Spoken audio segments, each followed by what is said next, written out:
వ్యవస్థాపక పివిరావు మాలమహానాడు జాతీయ అధ్యక్షుడిని.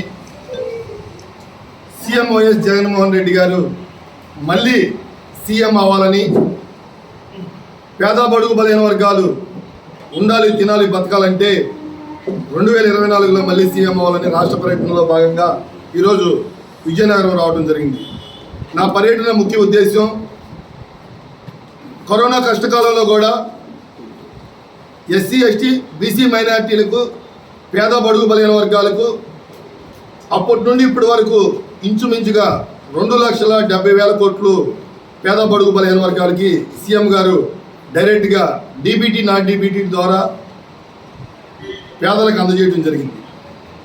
దానిలోనే ఓన్లీ ఎస్సీలకి 70,000 కోట్లు, ఎస్సీ పేద బడుగు బలైన వర్గాలకు ఎస్సీలకి 70,000 కోట్లు ఇవ్వడం జరిగింది.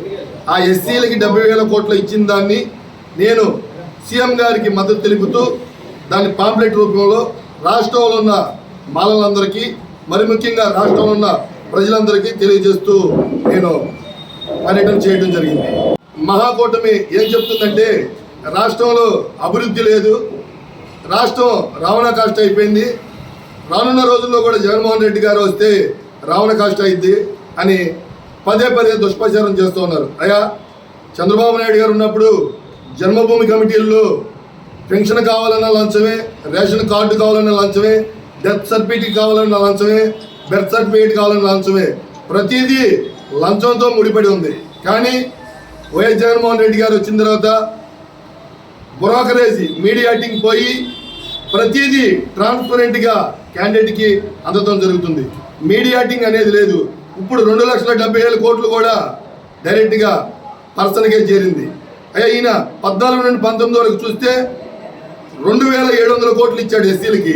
2,700 కోట్లు, 2,000 కోట్లు వీళ్ళ బినామీలు నొక్కేశారు, 700 కోట్లే పేదలకు అందినాయి. ఈయన చెప్తా ఉన్నాడు మహాకూటమి ఎస్సీలకి అన్యాయం జరిగింది, బీసీలకి అన్యాయం జరిగింది, మాలలకు అన్యాయం జరిగిందని పదే పదే చెప్తున్న చంద్రబాబు నాయుడు బీసీ డిక్లరేషన్ 2012లో, 14లో, 19లో బీసీ డిక్లరేషన్ చేసి 100 సీట్లు ఇస్తాడు. బీసీలకి ఇంచుమించుగా ఆయన ఇచ్చింది 34 సీట్లు ఇచ్చాడు. జగన్మోహన్ రెడ్డి ఇప్పుడు 60 సీట్లు ఇచ్చాడు బీసీలకి. ఎస్సీ ఎస్టీ బీసీ మైనారిటీలకి 100 సీట్లు ఇచ్చాడు. సోషల్ ఇంజనీరింగ్ ఉన్నది, సామాజిక న్యాయం ఉన్నది ఒక వైఎస్ జగన్మోహన్ రెడ్డికి.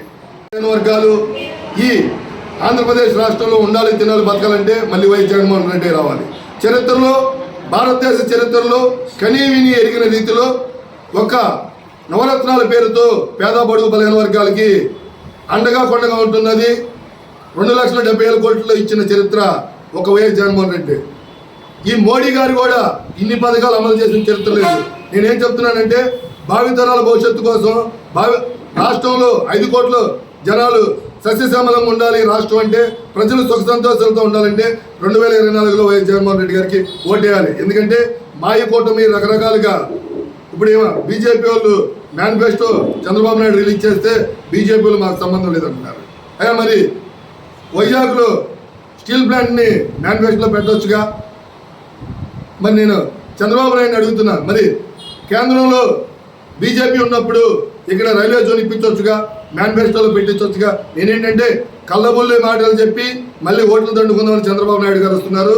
మరి ముఖ్యంగా ఇక్కడున్న ఎమ్మెల్యేని, ఎంపీని గెలిపించాల్సిందిగా, మరలా జగన్మోహన్ రెడ్డి గారిని సీఎం చేయాల్సిందిగా అభ్యర్థిస్తున్నా. ఇంచుమించుగా మాలలు ప్రతి నియోజకవర్గంలో 175 నియోజకవర్గాల్లో 20,000 నుండి 90,000 వరకు ఉన్నారు. రాష్ట్రంలో ఉన్న ప్రజలందరూ, మాలలందరూ, మరి ముఖ్యంగా ఈ నియోజకవర్గంలో రాజన్న దొర గారు పోటీ చేస్తూ ఉన్నారు.